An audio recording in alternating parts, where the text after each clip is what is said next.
encounter. Good knowledge, It feels very Hello and welcome to the Unwanted Opinion podcast, the show in which me and my friends give our unwanted opinions on all things film. My name is Lewis, and joined today with Kyle. Hello. Hello, welcome back, and Gonzalo. Hey, how we doing?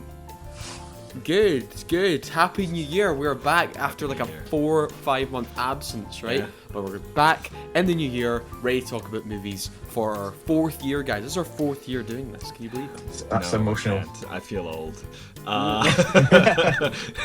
That hit way too hard. You shouldn't stop counting the years. Yeah. Maybe I should have told you that before we recorded, but I just realised that come March, I think, this year, then I think Batman was one of our first episodes, The Batman, so I think that was March 2022, so I think it's been almost 4 years since we've done this. It does not feel like it. No, it does not. It really I wonder, for the old timer, when was the anniversary of when the first movie talks in Dundee was? I can probably guess it was January 2018, purely because it was to talk about The Last Jedi. That's the only bit of memory in my head. Yep. That was. But we're inching ever closer to 1 million subscribers after 4 years. So it's been worth it. No, but on today's episode, we are of course talking about our picks for 2025, our big recommendations from last year, and perhaps some of the worst, non-recommendations of the year as well, because I'm sure Kyle wants to get into some of that too. Because as it is typical, first or second week of January, this is the usual time where everyone unveils their lists and their best of and worst of stuff for the year before. So, before we can get started, what did you guys make of 2025 as a whole, in terms of film releases? You know what? I mean, sorry, I'll start, pal. Because I imagine I've been slightly more pals. I mean, to be fair, even this year, just kind of given personal stuff, I think it's been one of my lackiness in going to the cinema. So I only actually saw maybe 18 films in the actual cinema, which was probably the average goer is insane. To be fair, for the average person, that's probably insane. But I have to say that but for you that's slow, yeah. Yeah, I'm quite happy. I think there's there's been quite a couple of original films that have come out that have actually kind of really blown us away. One being Sinners, and the other being absolutely. I'd say pretty much has blown away everybody, and I know it's a bit weird is the K-pop Demon Hunters. I mean, there's no denying that really did blow everybody out of the water. True. That was a big surprise. Yeah. So and I think this year is also kind of. I'm not saying I think it's been shown that I think this year really has helped that showing that other films other than superheroes can kind of actually hold up the movie industry, because we've had a few of the kind of traditional superhero films, but they've not been fantastic. No pun on Fantastic Four there. I was going to say pardon the fun. But even a kind of box office approach, taking out the outlier that was Zootopia 2 for China, which just was the most bonkers thing I've ever seen in my life. I think that film has made $1.5 billion, so a good year for Disney, because that's $2 billion films they've had. Yeah, which was a bit insane. So overall, I mean, there was a lot of kind of, I'm just looking at my list as we were kind of speaking, but there's a lot of ones that kind of came out the blue for me that I really quite liked. Well. Overall, I mean, I was happy with the year. It didn't end great. But I like the start. I think my first film of the year of a 2025 year was Nosferatu, and then my last 2025 year was Avatar 3, and the difference in rankings is absolutely insane. Yeah. So we'll definitely get into that in a minute. I think 2025 was. I would say it was a better year for film than 2024. I think it was kind of a step up, especially in the originals department. I think I'm just looking at kind of my list here as well. I think also for the sequels we got this year were for me really interesting. I think 28 Years Later as the legacy sequel is truly nothing like its counterparts. I really loved that film. I thought Wake Up Dead Man was a really good step in the right direction for that Knives Out franchise. I really, really liked Wake Up Dead Man. I think I gave that an 8 out of 10. I thought that was I was like, I liked how much darker it was. I think Josh O'Connor was like the best written character in the whole series. Maybe doesn't quite match that first film, but I still think it was absolutely stellar. In terms of keeping on with Netflix's releases, I think they also had a fantastic film called Train Dreams that came out this year. And not Nosferatu, I should say, the other gothic horror, Frankenstein, was also pretty decent. I mean, it perhaps wasn't as amazing as I was kind of hoping it would be, but it was good. In terms of production value, it was fantastic. Guillermo del Toro's films never kind of fail in that department. But yeah, I think there was a few films I'd say in my top 10 that I looking at, like, if you showed me the trailers for those films, I'm really deeply surprised they're there. One of them being Black Bag, that Michael Fassbender, Kate Blanchett spy marriage film was a splendid surprise. I loved that thing.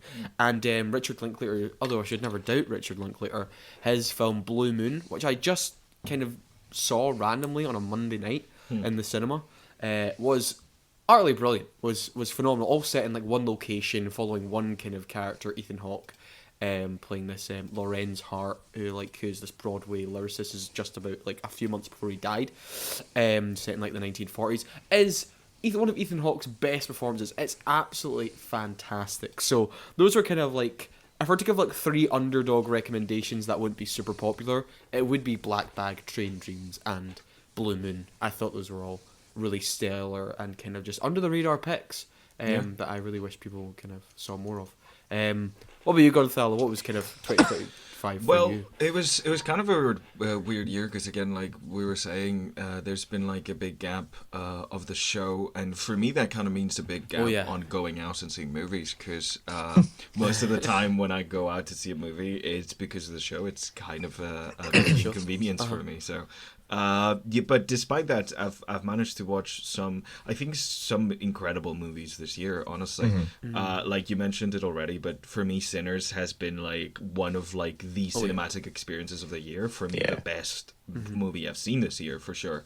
And I am really happy to see that, like, with some of these films that aren't sequels, that aren't like big like superhero romps or like come with a name attached to them, something like Sinner has been as successful as it has, especially given that it's in a year where 2 Marvel superhero movies absolutely flopped, and DC's big Superman didn't do as good as people were expecting to. So it kind of like gave me a renewed sense of, oh yeah, this is what film is meant to be about. And that was really happy about that. And also I kind of finished the year watching Wake Up Dead Man, which I think I'm gonna have to rewatch Knives Out, but to me it's one of the strongest ones for sure. And it hit really hard, especially like as someone who's grown up around Catholicism.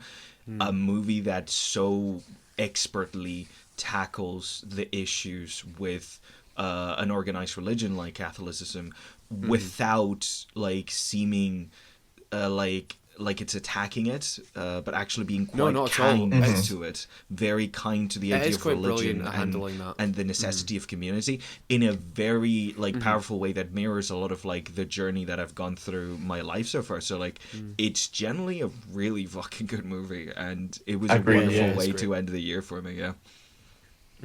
Definitely. Big fan. Yeah, I was going to say, just on the Wake Up Dead Man, because I know we haven't discussed it, but I completely agree with you, Liz. It was a lot darker than the previous two. However, I was really glad to see it still had that amazing comedy within it.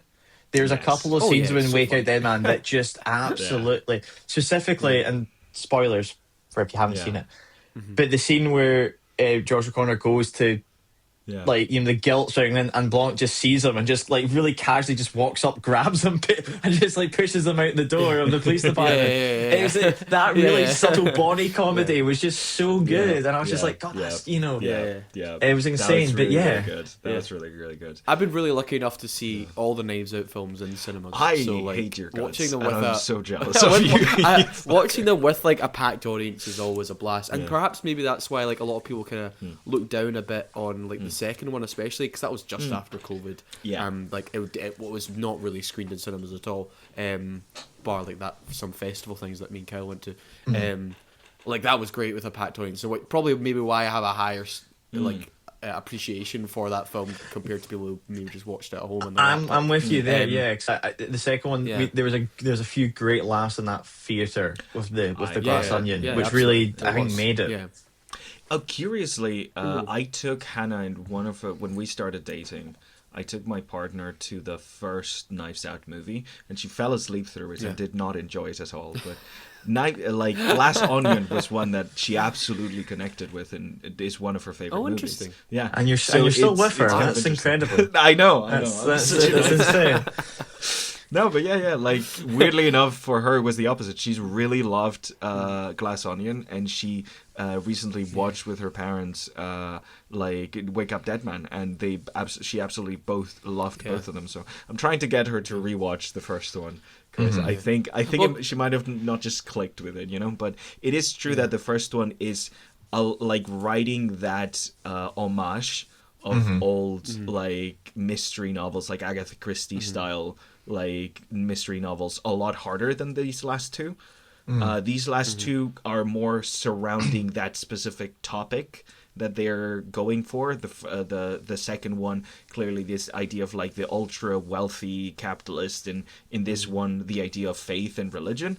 They're a lot more succinct in that way, whereas I feel like it is true that the first one is quite preoccupied with the idea of the pathos of just echoing this thing, which in my opinion was fantastic, because as someone who grew up watching those old-fashioned Agatha Christie serials, that was my jam 100%. But I can see why. I can understand that.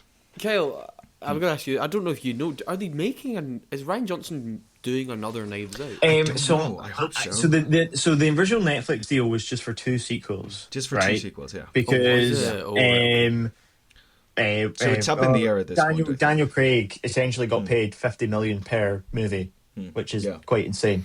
Wow. I know. Great, honestly. Considering I saw an amazing stat that he had 43 lines in this Wake Up Dead Man, and he got paid 50 million. Yeah, so considering that, I did see a couple of interviews and stuff where Ryan Johnson said there are ideas, but there's nothing on pen or paper. But the thing is, I think he just really he wants to make something in between. He said, but he just likes the character. I think the thing is that people like the story. But then the issue is for him, it's they're going to be a lot of work, because you have to think of the twist, of each film. It's not just a mystery, which is already a lot of work.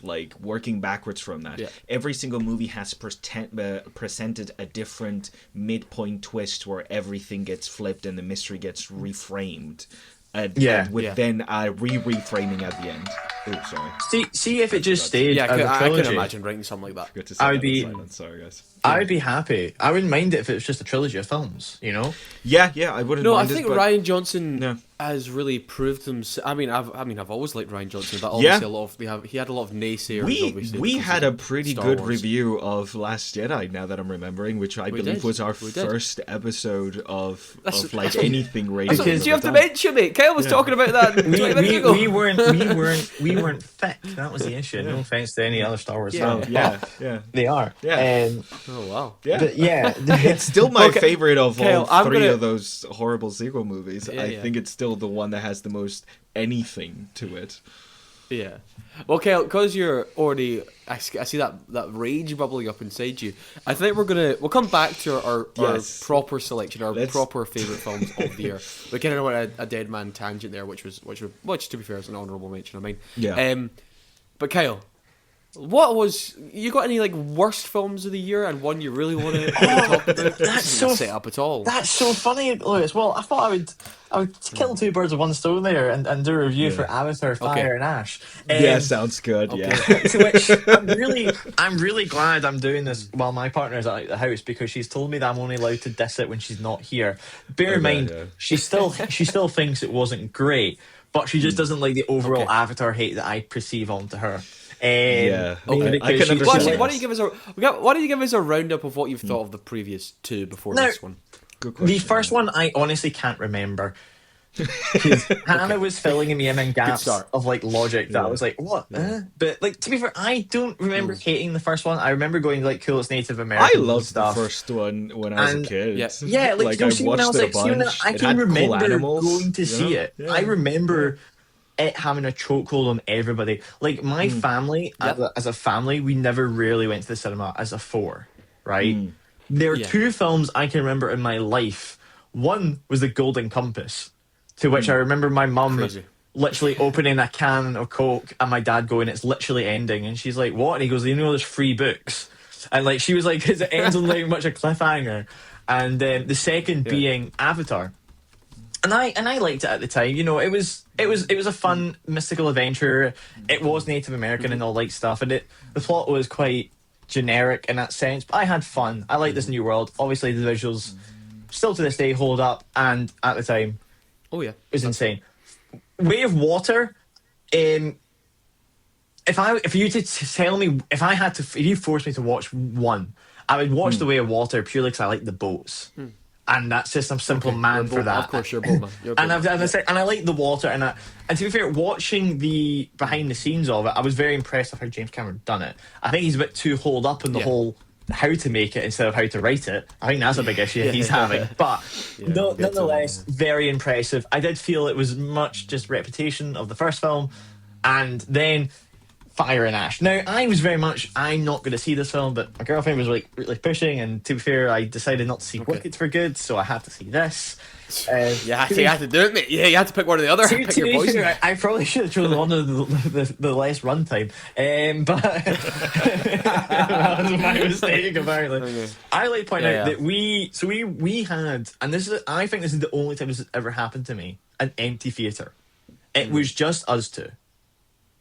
Really? For Fire and Ash? That's quite surprising. That's odd, given the numbers that we've seen of like. To be fair, it was New Year's Day. It's crossed 1 billion. But it was New Year's Day. Okay, well, actually, that makes a lot of sense. It was New Year's Day. To be fair, but and it was great because I could say my size really loud, and I can like. And so I'm going to try and contain myself because this is genuinely frustrating at how this has been allowed to happen. Allowed? Oh my god, this must be really bad.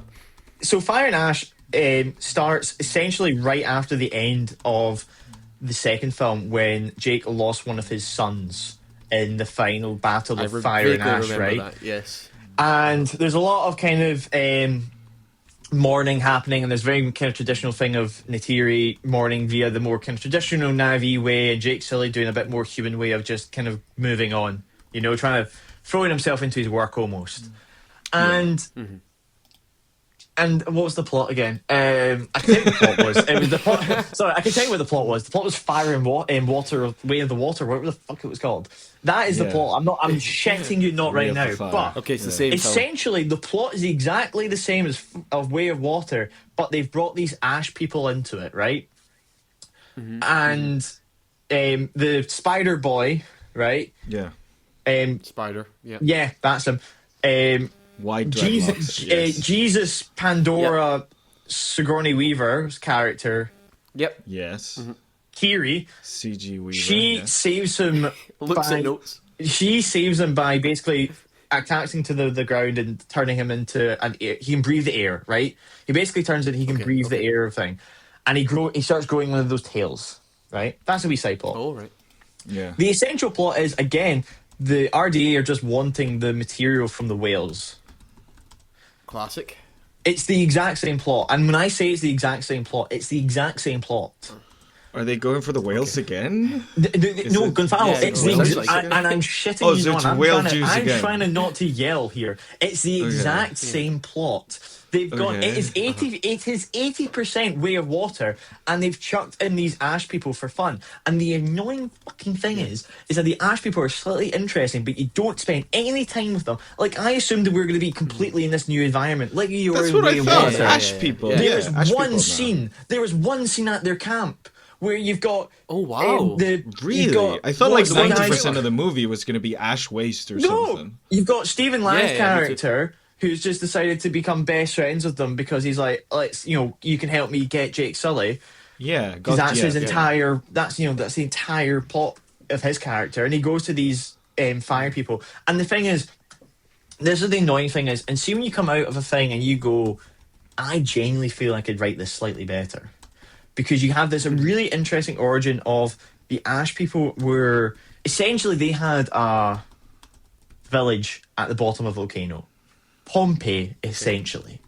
And the volcano went off and it destroyed. And the main villain, Ash Lady, I can't remember her name. I don't remember many other names to be fair. Ash Lady. The only good thing about this viewing was that we went to one of those audio descriptions. And so it kept coming up with whoever was talking. So I was able to follow who was who in the theatre. Oh, right. Oh, you mean it came out with the subtitles? Yeah, literally. Right, but the subtitles were in papyrus, by the way, just for a fun little nod there. They just went all out. That's crazy. That's insane. That was probably the best part of the film, was that. Insane. But the annoying thing is that, so this Ash Lady villain, she has a big issue with the god... Shit, what's the god called? What's the god called in it? The Ida? Sigourney, yeah. Iwa. Anyway, she's basically gone against it because she felt that Iwa should have been there to protect them, right? And I was like, that's really cool. You could have had a really solid cold open following this person before the events of this to that would have been cool. Through. That's what I would have expected of just like a volcano explosion, people crying and burning up alive, and then you cut to like the now. So that's what there's an entire plot still point basic, about, but there's an entire plot point about Neytiri not liking Spider, which I believe happened in the second one. There's an entire plot point about the son's whale being an outcast and him having to bring him back, which I'm pretty sure is also in the second one. There's a subplot about the RDA attacking the water village to try and to get all the whales in one place, and Jake Sully having to bring. Yeah, we've seen that. We've seen that again. That like I can't tell you much because they make them water. Land whales and just do the same. There's no land whales. The thing is, so I don't know if you've seen in the trailer. There's the air nomad people, right? Oh, the balloon guys. Yeah, I saw balloon guys. Yeah, I think they're in it for less than 5 minutes.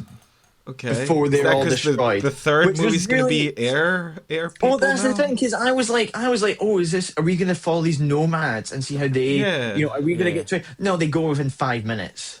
Okay, right? So they just kill them. It very much felt like the Atlantis, the Lost Empire, where you finally get to the submarine and the submarine's gone within 5 minutes. That's like how I felt. Yeah. There are some scenes in this, and I shit you not, Lewis, you would be fuming. There is the final battle the final battle is the exact same, to the point that I swear to God, he has just pulled out scenes from Way of Water and put them in. Like, see the whole like the RDA getting ready, and they have like crab robots and they have like little torpedo submarines. The launching sequences, I swear to God, are the exact same from Way of Water, to the point that I turned to look did just use extra footage. He just reused it. The final battle. Do you think they reused it? I think they reused it. The final battle is the exact same. The final confrontation, it's on a burning boat where Stephen Lang's character gets a hold of Jake Sully's daughter to get him to come out, which is the exact same. And again, and I tell you something, right? And you think, oh, right, okay, does Stephen Lang's character finally die? No, his death is ambiguous again. Class. And I'm the same for the new Ash Lady. She just disappears. Okay. The fact is, right? Okay. And, so there's a whole thing about the spirit world. Now, the thing is, he ran out of time writing, and he just. I don't know, because I don't know where the time went in this, right? Because it was over instantly, but also felt like 7 hours. I am genuinely getting heated with this. I'm so sorry, but the final battle, he was trying to put weight into it by killing off people you can't remember who they were. You can't remember. There's some Kate Winslet's avatar dies. And I'm like, cool, who were you again? And what purpose is this?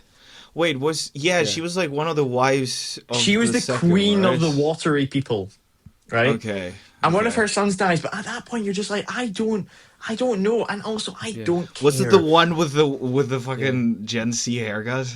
Yes, it was the Gen Z haircut. That's how I remember him, right? That's how I remember it. It was a Gen Z haircut. I'll let you get back onto this, and also you can tell me about how it ends and how it potentially maybe or does not set up a sequel. Because the thing is, right? I really did not like Way of Water. I found it was incredibly tedious, and it was the same film that we'd seen before. But this time, water. And don't get me wrong, some of the sequences looked great. I hated the high frame rate thing as well. Get that shit away from me. But I have to give Disney some credit. They were incredibly honest with the marketing for this film, because from the trailers, this was like, this is the same film again. And you and I knew that. Kyle, we saw the first trailer for this film and went, it's the same film again. Yeah. So they weren't lying, I guess, at this and trying to sell it as something new. It did, and that's why I was like, I was kind of contemplating going to see it, and I was like, I don't actually have to do this with myself to myself. And I was like, think about it, Lewis. You're going to, including travel plus adverts, you're going to waste 4.5 hours of your day doing this. That's a lot. What? That's a lot For something you know looks like the same film again. Yeah. I'm probably not going to do it this year, but you, Kyle, thankfully did it, and you can tell us. I tell you something, Gibson. If you were infuriated that the second was just a reprint of the first one, you would actually be shocked. You would come out of this and go, "How did any Disney executives say this was okay?" Like, because it's made $1.1 billion already. Honestly, if this makes it past 2, we're all done. Because I don't think it makes it past 2. Like, I don't know. Maybe at the time with Way of Water, I think I saw it twice. I think it's just that I visually really liked the look of it. A lot of money. Yeah. So they just trusted him, I think. I have to admit, I looked out for the high frame rate. There's only a couple of times I noticed it a lot more in Way of Water than I did in this one. Oh, yeah, high frame rate feels so freaking weird. I don't like it at all. Because I remember it in some bits. But I'll it's quickly... true that these films feel like, when the whole what was the show called, Love, Death and Robots, where a bunch of 3D rendering VFX houses and stuff got together to do a couple of shorts to showcase what they can do. 50% of those just look like tech demos. There's nothing interesting about the characters or the story. They just look really cool, and they have really cool demonstrations of what they are capable of doing when it comes to 3D and the great thing is they're 20 minutes long. So that's what the last film felt like, and I bet that this one feels a lot like that as well. You're looking at it and you're like, wow. That looks really nice. So you guys did a really good job with the explain VFX. the ending, if that's okay. Please. Spoilers this definitely for Avatar, is probably going to be the Way of the end, Ash. Yeah, the Way of the Ash and Fire, whatever it's called. And this is definitely going to be the last one, I feel, because I don't think they can let him make. I don't know, man. No, what? Okay, let's say. Have you seen the interviews? Like I say, it's already made essentially $1.1 billion, right? In 2 weeks. Yeah. So let's say it gets $1.7 billion, right? At the end of its run. Yeah. You don't think they're greenlighting another one? They're greenlighting another one for sure. It's making money consistently. I don't know, because I don't know if they'll go. We have to think this about this. We have to think this about it sensible. There's a good way. Because I'm trying to think about who the leadership of Disney will be, because that's really the key. Bob Iger's on his way out, right? Yeah, that's true. He's going next year. I think the only when they cancel this is if a lot of the major cast is just tired of doing this shit and doesn't want to do another one. Mate, have you watched it? Which they are. I've seen the interviews. They are tired. They can't. They're hoping that there's not another one. They're really praying that there's not another one. Because they all would you do another one? They're like, well, if another one happens, I'll be happy to do another one. And even James Cameron looks tired, because I think he's realised. And this is the thing. So before I get to the ending, and I was discussing this with Hannah, was that I think sometimes the best thing that can happen with creation or an IP is that it's taken away from its creator, right? Oh, okay. Well, look at George Lucas. They made The New Hope and they went, right, let me take over, and they did Empire Strikes Back, right? So we can't complain there. And it's also the stuff where it's like, if people really like the world of Avatar, let other creators do like video. I heard the video game's actually quite good. I heard a lot of people enjoy it. The original version of the video game is shit, but then the DLC that they dropped with this movie is apparently really good. Yeah. But I hear like some people enjoy it. It's Ubisoft like, at the end of the day, so it's as good as let Ubisoft people can. do what they want. But I just think everybody's tired. But I'll just explain the ending. Because it doesn't end like it's ending, one, a movie, or two, supposedly a saga, as James Cameron has stated, right? So the entire battle, so the whales are all good, again. The entire final battle is the exact same as Way of Water, right? Star Trek 4 did it better, I was like, and do you remember the Way of Water, Lewis? There's a guy that got his arm ripped off by the rope getting around it. Yep. Oh yeah, his character was fucking terrible. Oh, he was back. Character, yeah, I remember him. He was back. They just gave him a robot arm. Was that the actor? He was fine. Fuck's sake. Was that the funny actor guy, the comedian guy? No, I don't know. He was awful. Anyway, so the final battle was the exact same. Quaritch, the Stephen Lang character, and they were fighting over Spider, I don't know. There was something about that. There's whole. Really, I'm still sad they made him an Avatar because his face like, was already cartoony enough. He fit with the CGI perfectly. Well, but he didn't turn blue. If that's what you want to know, he was human and he just grew a tail, right? Oh, he just grew a tail. Okay. So it all happened, and then the thing that really annoys me at the start of this is that the current alive son of Jake Sully has plugged himself into the tree. And is talking with his dead brother. He's got a son? I forgot he had a son. He has two sons. One died. One's alive. Oh. So it turns out you can plug yourself the whale into kid, the afterlife. The one that got inside the whale? Yes. Yes. Okay. Yeah. So in Avatar, you can plug yourself into the afterlife. Kind of like what they do in Black Panther, but a lot easier. You know how in Black Panther he visits his dad? No shit, it's plugging him in. And then I'm kind of like, when I realised that, I was like, well, no offense, Natiri's grief arc should really not be that long because she can just go and see her son and plug herself in. Like, I don't. It really defeated. It's like VR. Mate, no, it seriously is because at the start I thought it was a dream, and then the brother goes, "Oh, how did I die?" And he's like, "Oh, you got shot." And I was like, "Is it a dream or what? What's that?" He's seen her in the afterlife. I was like, well, then what's the point of all this grieving? You can just go and see him. I know he's not physically there, but plug in. Well, yeah, but it's like when your kid moves away forever, like it's still like, but he's still there. But anyway, at the end, Kiri, who again plugged herself into Iwa and got Iwa to help with everything just by I don't know. It was discovered she is. They really push the fact she is like Pandora Jesus, because the reason for her conception was that in the first film when they were trying to save Sigourney Weaver's character by doing the mind transfer, they laid the Avatar's body on the tree impregnated Sigourney Weaver. Very Angel came down and impregnated me, and she is literally meant to be Avatar Jesus. So Kira, young Sigourney Weaver in the Avatar, and the human who have a now kind of romantic relationship, which is thing. Okay. Plugging themselves into the hive mind. 200 though.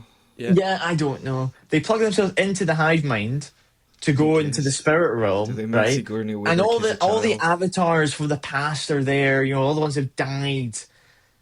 And then the moment hits, Sigourney Weaver's there in human form, just chatting away. Okay. And it's the funniest 5 seconds of my life because she's very clearly got this weird CGI glow around her, kind of meant to be like Force Ghosts. Yeah, kind of a wee bit. And then it's like Kiri, how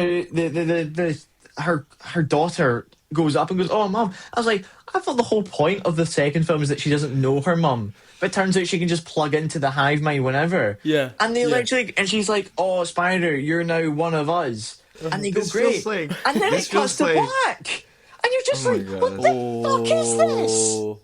You're just like, genuinely, from the start of the film to the end of the film, there is no development whatsoever. There's no change in any sort of thing. The only thing is that maybe this feels like Stranger Things.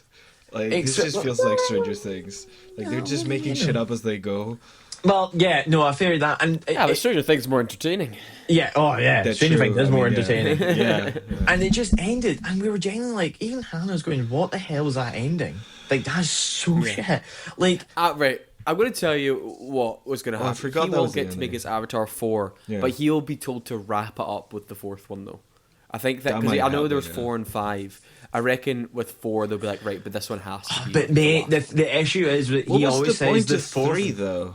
the fifth one was going to be them going to Earth, so the fourth one was going to end with them like teasing up the avatars going. Genuinely, that was the whole point. 4 was going to take them back to What's Earth. the point of the third one? Because I thought the point of the third one was exploring like the bad version of the Navi. No, there's not. They were literally.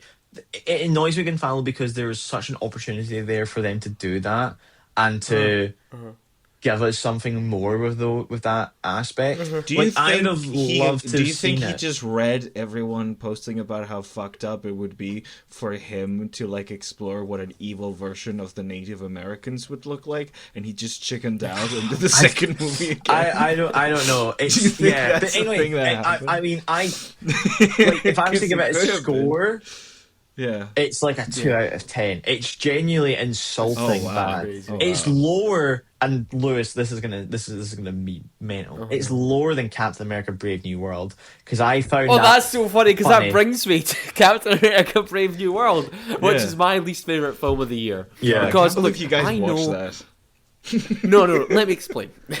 Now, I know I did not watch this in the proper cinematic format, but I'm sure I I need would to have get paid to see this had the shit. same I'm feeling not going watching away this from shit. it, right?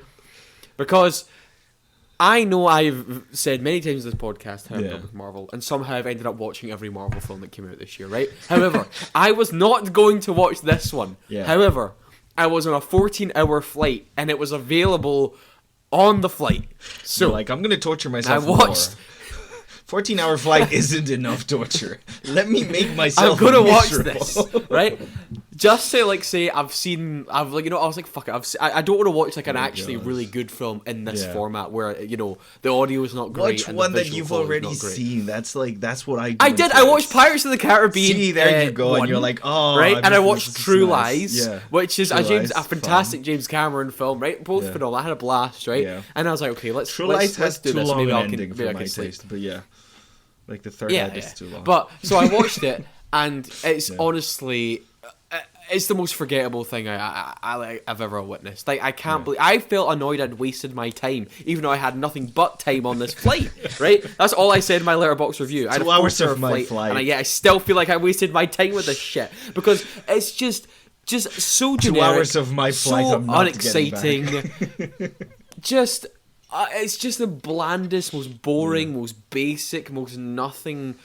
Like That's just exactly what it looked like, middling, pointless thing ever. Like it felt like a Ant-Man TV 2 is show. probably It really better. felt like, and not a TV show by like today's good quality TV. I'm talking like 911 or like I don't know CSI or something like that. Not like a good TV show. Not like with a high quality budget. I mean just like shit. That's what I thought it was. But anyway.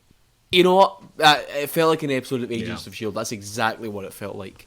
And they tried to make it big with Harrison Ford turning to Red Hulk. How much But it was money just did they so waste on that uninteresting. movie?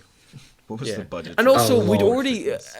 you'd already gone over this whole plot of Sam being like, I shouldn't be Captain America. It's like, yeah, you had a whole 6-hour show. Yeah. That was We kind of did the a whole point of terrible that. job at And it, they but go it over was it there, again. yeah. I'm like, do you know it's a really upsetting? It's really terrible. I say that like upsetting. The film is really bad, but then it's just kind of upsetting with how they're clearly just bringing back Steve Rogers now, and you're just like, God, poor Sam's going to have his like shield taken off him again. Yeah. And then there's going to be another like, I'm not shit, worthy to be yeah. Captain America. It's going to happen like 3 times. Yeah, It's that's insane gonna be what his happened entire again. character. They're like, could we write something for Falcon? Is he gonna have like some characters? Like, no, he's just gonna feel unworthy for like everything that we see him in from now on. Like, that's just gonna be him. And one time he fought Ant-Man, and there we go. That's the Falcon. We did it, guys. We got him. Yeah, he is kind of kind of shafted. It's a anyway, really let's- shocking movie. Listen. Right, let's move on to our favorite films of the year. Then I've got 2 choices here. Okay, so Yeah. I'm gonna go around the room, or the virtual room, I should say. Right, Gothal, What would your top pick for 2025 be? Well, I mean, we kind of already talked about one of them. Wake Up Dead Man is one of my favorite films of the year. But the top one, it's got to be Sinners. We've also mentioned it. Of course. Ryan Coogler's Sinners is still the best movie I've seen in a long time. It's fantastic. It reminded me of why I like movies. No, generally, it was a genuine cinematic experience. I was lucky enough that I watched this with my brother, and I remember when the credits started rolling, we just sat there in silence past the ending of the credits, just staring in awe, trying to digest like all the feelings we just felt. Like, it's generally just fucking fantastic. Like, it's wonderful themes that they're talking. Like, this fucking movie tricked me into watching like a drama, like a fucking historical drama. I hate historical dramas. This movie tricked me into watching a historical drama. It was great. I hate history. It's fucking brilliant. No, I generally like one of my least favorite genres, second only to biopics, is historical dramas, because of course, they can be very dry, and I really don't like watching. It's not really a historical drama. It's but like that's the thing. But like there's vampires and shit, but like the focus isn't really the vampires and shit. For like the first half of the movie is just characters living in a time. And it's fucking brilliant. Also in a made-up town. But like that doesn't exist. Yeah, but like like it's generally like a fantastic film. It has great characters. It has incredible themes. Like, we could be digesting this film for like years to come. There could be video essays about parts of this movie that we don't fully understand that come out like in 20 years. Like, it's generally a fucking masterpiece. And on top of that, on top of being a very well-made film with a wonderful script, with incredible actors that performed wonderfully, wonderful effects, gorgeous cinematography, it actually made me feel a lot. Like, you can have a very quality-made movie with all of those aspects of it, but this one, like, transported you somewhere. Like, it got you engaged with these characters. It got you to feel like an overwhelming amount of feelings, and the soundtrack is a big part of it. The fact that like the music of this movie, the score, the way they intertwine this idea of like music and community is a huge part of it. And yeah, honestly, fucking like great movie, like best movie of the year for me, easy, no fucking contest. Yeah, I think it'll definitely do well during awards season. I think score will probably be where it probably wins some stuff, and maybe cinematography as well. However, it's got pretty stiff competition there. I don't see it winning Best Picture. I think it's it'll be like one of these films that gets nominated in a lot of categories but doesn't really win much. I feel. I think will happen with Sinners. But I too was a massive fan of it. Saw it in IMAX. Saw it twice. Yeah, absolutely. Just so entertaining. So entertaining. Yeah. And really just using the vampire genre as like a jumping off point. White people trying to steal culture. You know, trying to literally suck the blood from them. Yeah. I thought was for a culture they can't understand or have. I think was a really great choice. Vampires is culture appropriate. Half the movie hilarious. There isn't really any vampires. Yeah. You know, there isn't really any vampires. I would say my only gripe with the film, right? Because I give it a 9 out of 10 in my box. Well, be careful here, Liz. Still... No, you're good. I want you to still do not understand the narrative choice of opening the first 2 minutes, opening the film with giving you snippets of where the story ends up. Yeah, because it opens with Feimaja coming into the... I've not heard any argument as to why they chose to do it. I liked it, and I think I don't know if I got it, but what I got from it was that it set me up for a traditional horror experience. Where like this kid comes into church, his dad's the pastor, and he's got the broken guitar. We see like there's some like mass murder thing has been happening. It primes me for that. Like, to me, that scene contrasted with what then happens at the end. And his decision that he makes when his dad is telling him to drop that guitar and join God. To me, that is Ryan Coogler saying "fuck you" to the moralistic kind of like ideals of a lot of horror movies and slashers. This idea of like partying is the thing that gets you murdered by the serial killer thing. So like that to me is priming, like that primed me to be like, oh, they're gonna fuck up, and the thing that they do is going to create this kind of like thing that they're gonna get killed because they deserve to, because of like this kind of like moralistic thing. He's gonna say no to like this sin and join God kind of thing. But throughout the movie, then that gets recontextualized, and Christianity gets put in this banner of colonialism. Through the character of the wife, we see that this like traditional beliefs and religions have been co-opted through Christianity as a thing that's been imposed on them, the same way that it was imposed on the Irish people from like the vampire is a part of. Which they kind of so like a little bit, to me that's why that's there, and that's what I felt from it. Like it primed me to feel like, oh, this is just like a horror classic where it's like, oh, you gotta say yes to God and say no to like this demon thing that's like possessing you. The music is a bad thing. It primes you to think of that, and then the movie recontextualizes it for me. That's why I like the opening, but that's just my for me. It just took away the suspense of knowing whether there was a okay, I get you. And I know he has to beat the head vampire because we see the head vampire and he's got away. I get didn't like that. I get you. And your answer was great. And I'm I get it. But at the end of the day, I get it. It took away the suspense. I get that.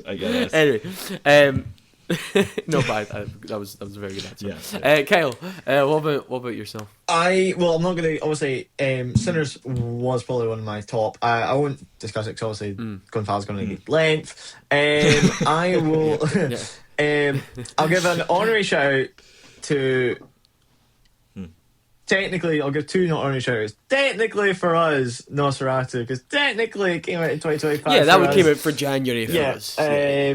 No, honorary mention there. Another honorary mention for me was the Naked Gun, because I was just really happy. I really enjoyed it. I was just really glad how it was as a sequel and how it kept to the original material and stuff like that. I really liked it. But for me, apart from Sinners, my favourite film of the year was probably The Long Walk, the Stephen King. Oh, I never saw that. Yeah. The second did a Richard review for that one. the second Richard Brack pseudonym of Stephen King adaptation we got this year. The first one actually. The second one was The Running Man. But pretty meh.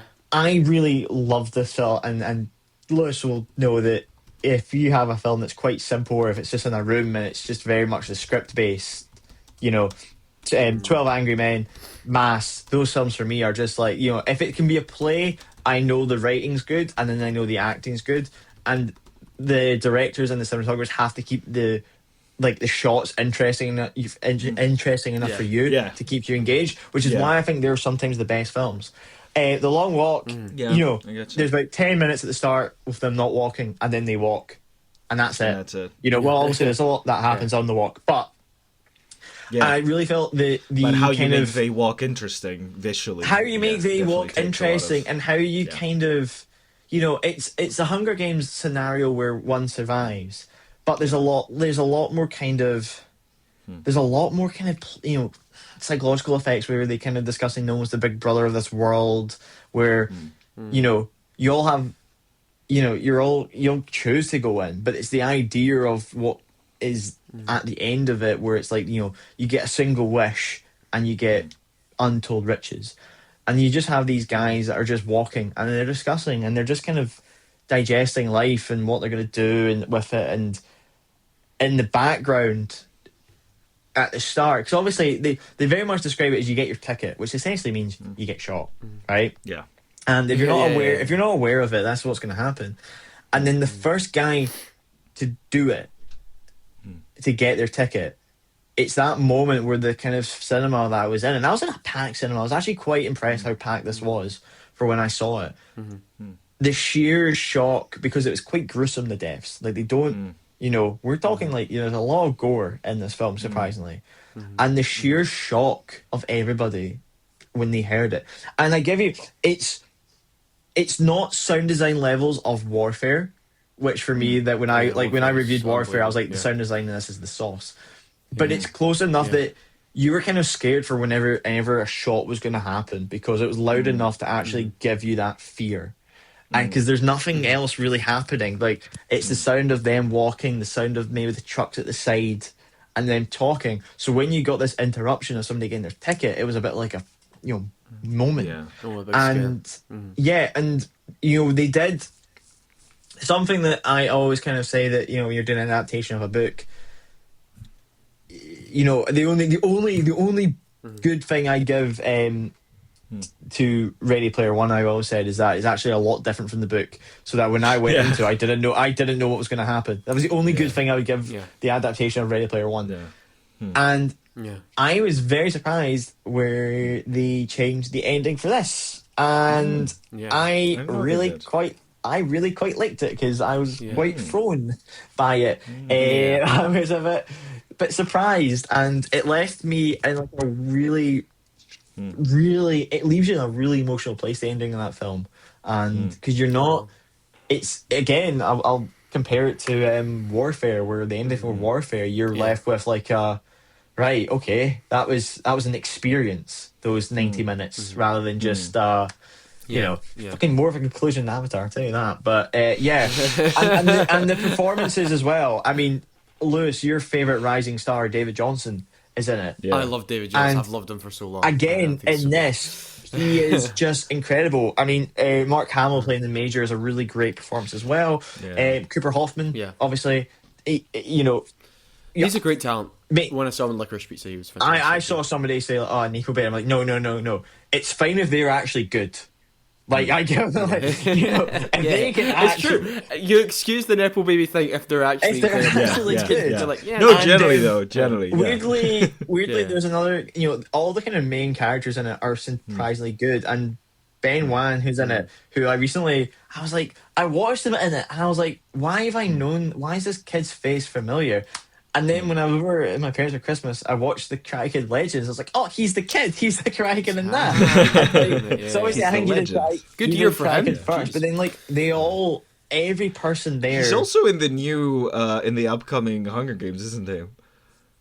Not a clue. I didn't know that. Yeah, I think he's also in the new Hunger. I remember seeing him in the trailer. So let me confirm that. It was he is. He's in the Francis new Lawrence, who ironically did a lot of the Hunger Games. And from one deathmatch to the other. And I got. I don't know if it doesn't feel like this is the guy that directed a bunch of the Hunger Games. Like it feels like a lot more because it has a smaller budget. It's a lot more just in tight, and the writing and because no offense to whoever wrote the Hunger Games, I think the source material is stronger for this film than it was for the Susan, whoever her name was. I feel because it's also because the actual goal is very different. Like the Hunger Games is something that is meant to be an appealing read that then while it's entertaining you gives you a certain message. Whereas this one is not appealing at all. This is just hitting you over the fucking head with the message and saying you're gonna see how horrible this shit is and that's feel the thing horrible. About this film is that I would really want to rewatch it, but a part of me going why would I want to rewatch it? I really want to watch it, but I'm also like, am I psychologically okay to watch this? I think it was like Sorry,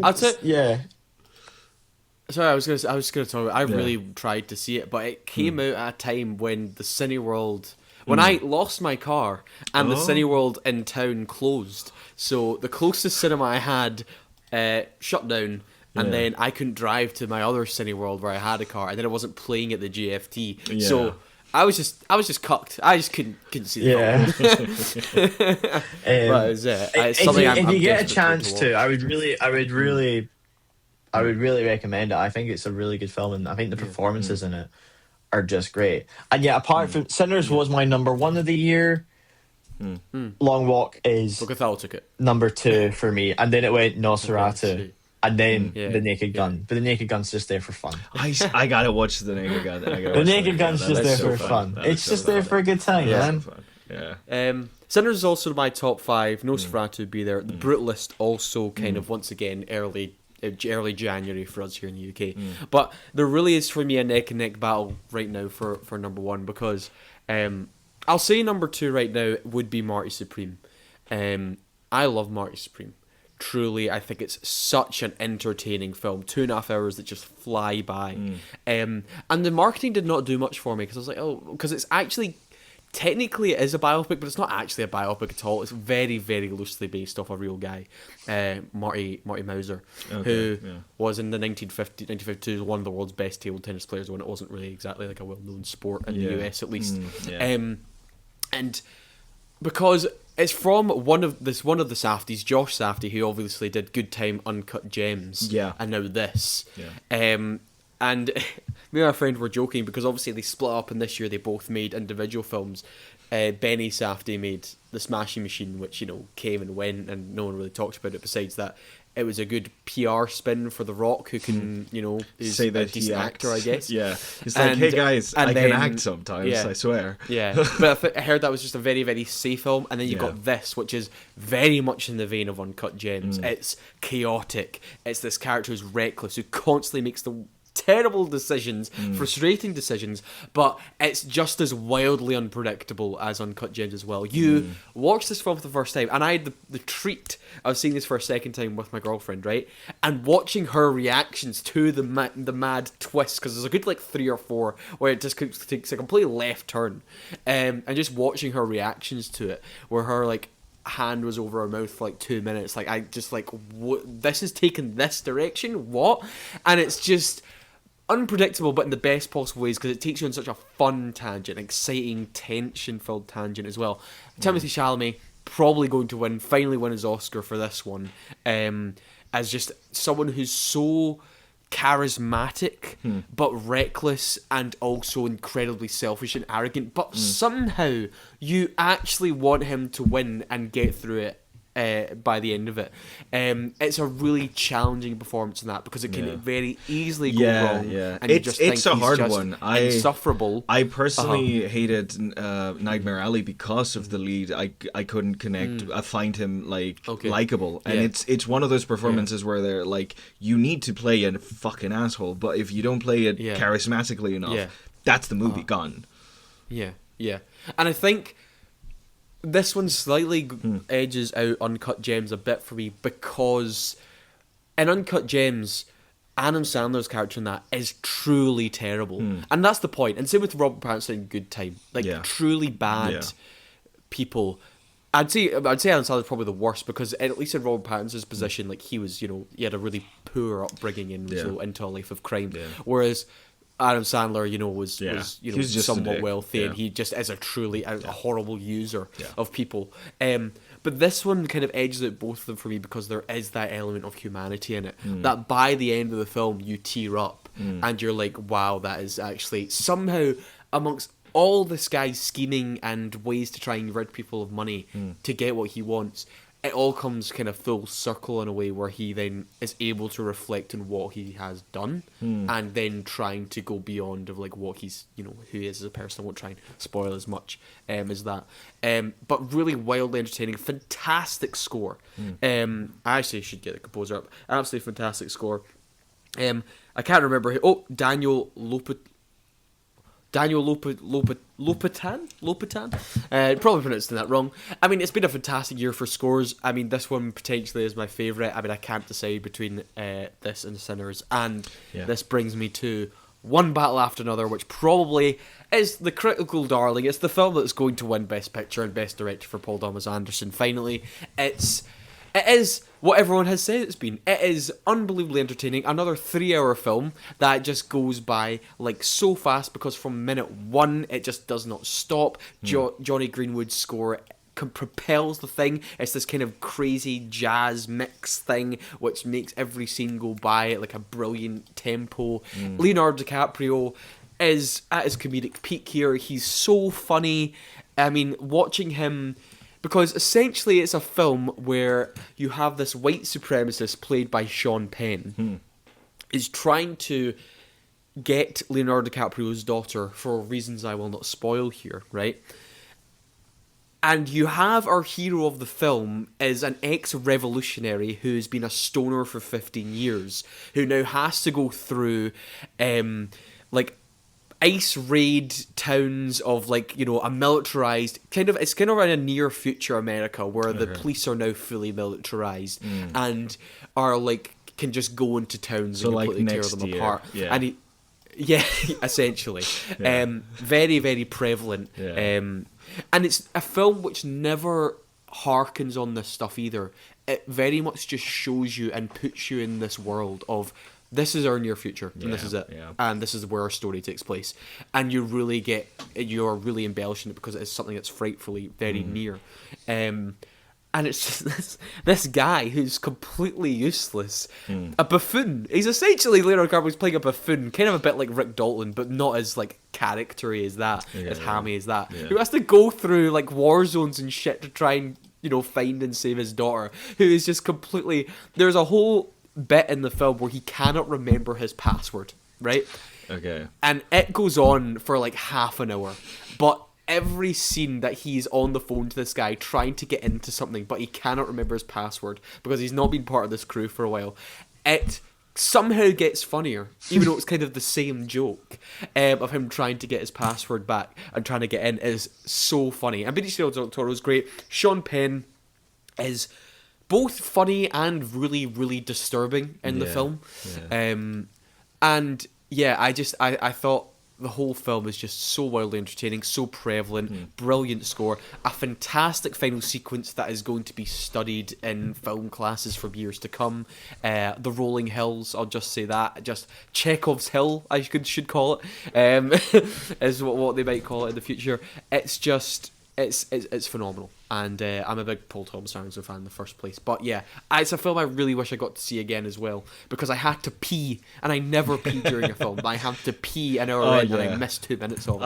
I've probably destroyed. Because I had a big Pepsi Max, you know? You I was fool. annoyed. Anyway. Yeah, I have that thing as well. Like, you have to pee right before the film, and then I try not to drink for as long as I can, especially with these movies that keep getting longer and longer. Oh, I'm yeah. like, no. Yeah. I only got up to pee during Top Gun because they were doing a kissy scene on a boat that I was like, yeah, I can skip this, and never regretted it. That would be the scene to skip. Never in that regretted film, it. yeah. Went Not back, for Kyle though. Not for Kyle. I love that. I came back literally as I came back literally as that scene ended, and I was like, I haven't missed anything. This is perfect.